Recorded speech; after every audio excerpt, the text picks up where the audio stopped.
الحمدللہ والصلاۃ والسلام علی رسول اللہ اما بعد اعوذ باللہ من الشیطان الرجیم بسم اللہ الرحمن الرحیم رب اشرح لی صدری ویسر لی امری واحلل عقدۃ من لسانی یفقہوا قولی صدق اللہ العظیم۔ آئیے قرآن سیکھیں آسان تجوید کے ساتھ۔ آج کے سبق نمبر 3 میں آپ کو خوش آمدید کہتے ہیں۔ آج کا سبق ہمارا مخارج کے حوالے سے ہوگا۔ عربی حروف تہجی کے مخارج کے اوپر آج ہماری بات ہوگی۔ سب سے پہلے اگر ہم بات کریں مخرج کہتے کسے ہیں؟ مخرج کا مطلب ہوتا ہے نکلنے کی جگہ، اور مخرج واحد ہے اور اس کی جمع مخارج ہے، یعنی جس جگہ سے کسی حرف کی آواز ادا ہوتی ہے اسے اس حرف کا مخرج کہتے ہیں۔ اگر ہم دیکھیں جیسے کہ ہم پچھلی کلاس میں یہاں یہ بات ذکر کر چکے تھے کہ ہم صوتی ترتیب کے ساتھ عربی حروف تہجی کو انشاءاللہ پڑھیں گے، اور صوتی ترتیب میں سب سے پہلے جو حروف آئیں گے ترتیب کے اعتبار سے وہ یہ 4 حروف ہوں گے، جس میں میم، با، واو اور فا۔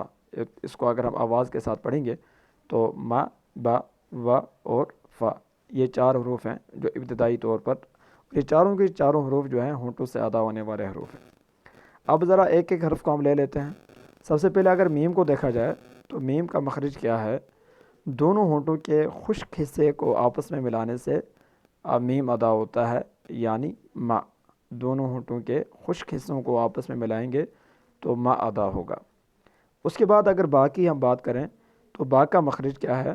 دونوں ہونٹوں کے تر حصوں کو آپس میں ملانے سے با ادا ہوگا۔ اور واو کی اگر ہم مخرج کی بات کریں تو واو کا مخرج کیا ہے؟ دونوں ہونٹوں کو گول کر کے چھوڑ دینے سے وا ادا ہوگا۔ اس کے بعد فا کی مخرج کی اگر ہم بات کریں تو فا کا مخرج کیا ہے؟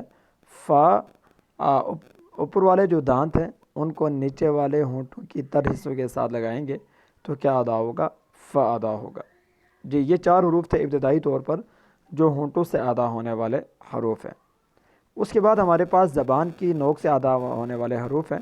یہاں پر ہی ہمارے پاس یہ 3 حروف ہیں، سا، ذا اور ظا۔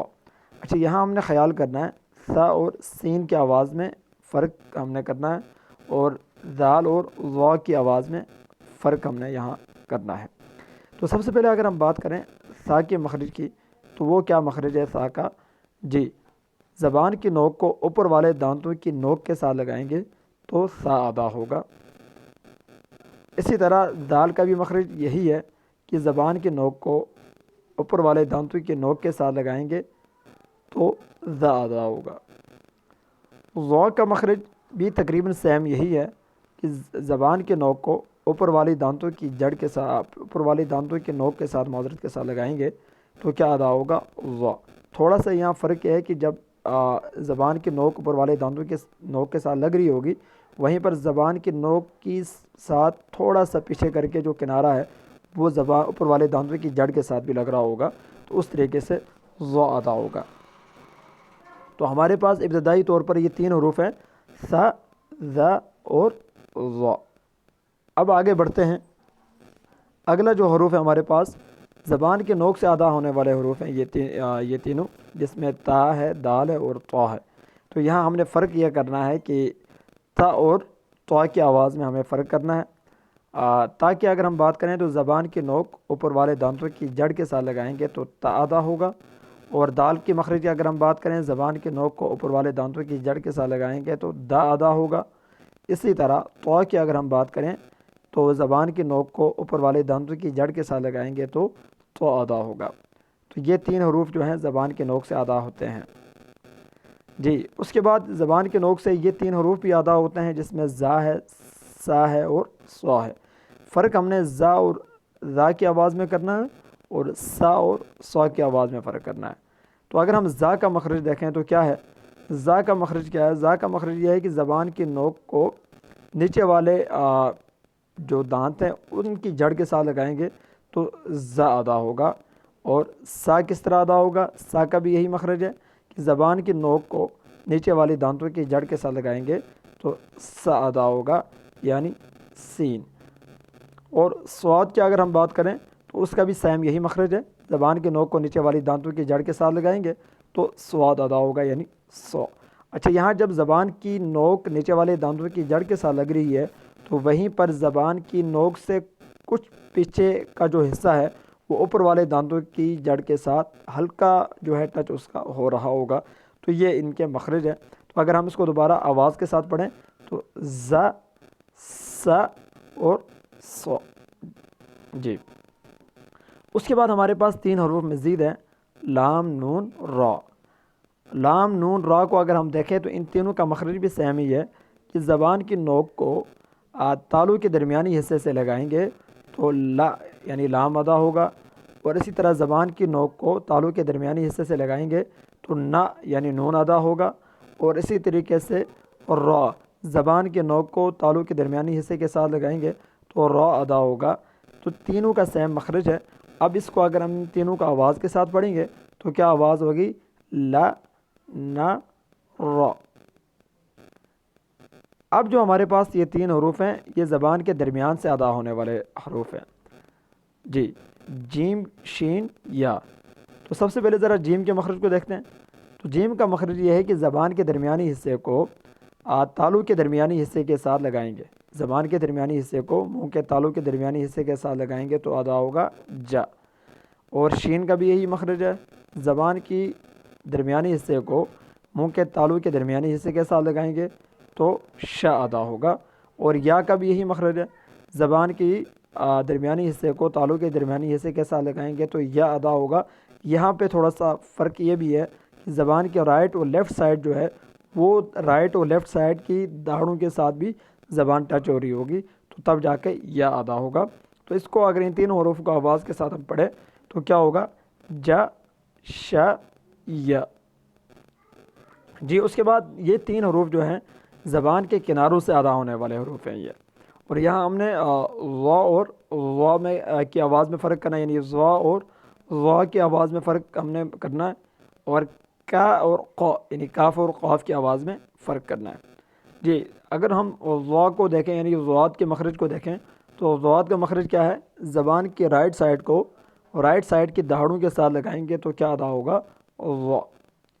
اور کاف کی اگر ہم بات کریں کاف کے مخرج کی تو زبان کا آخری حصہ اور تالو کا آخری حصہ جو منہ کی طرف ہے ان کو آپس میں ملائیں گے تو ادا ہوگا کا۔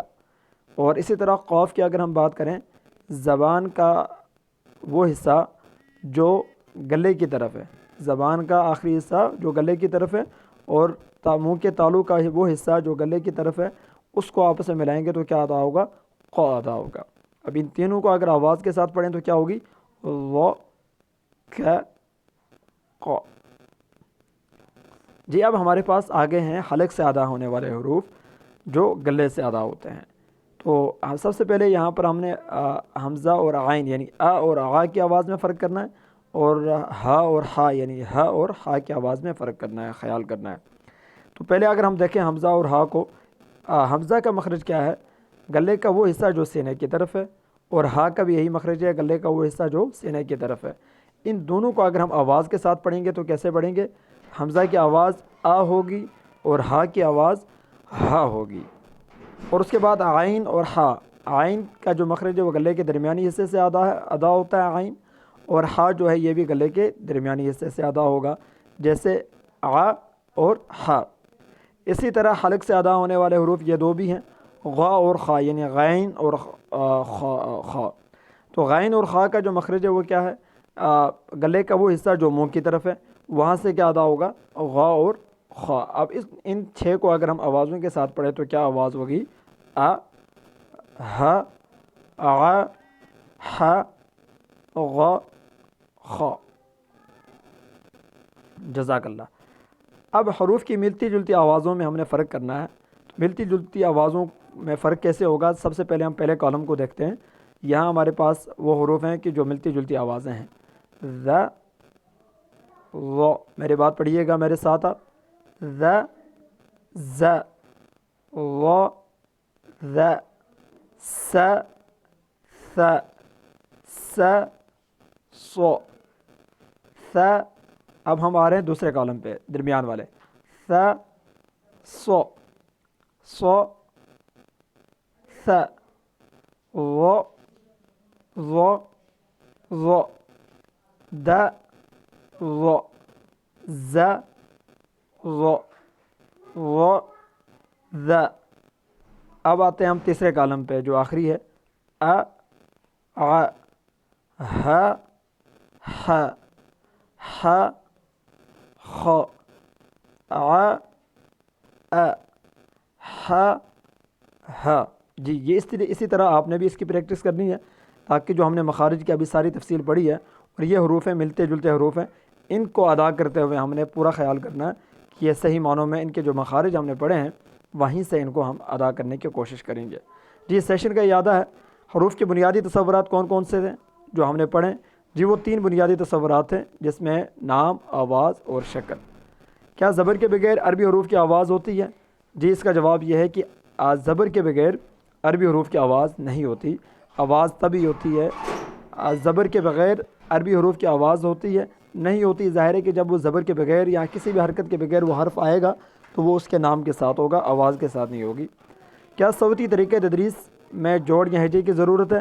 جی نہیں، صوتی طریقہ تدریس میں جوڑ اور ہجے کی ضرورت نہیں ہے۔ جی یہ ہمارا آج کا سبق تھا۔ اس سبق کے حوالے سے اگر کوئی سوال ہو، کوئی بات سمجھ نہ آئی ہو تو وہ آپ کر سکتے ہیں۔ آج کے سبق کا ہم اختتام یہاں پہ کرتے ہیں دعا کے ساتھ، اور وہ دعا کیا ہے؟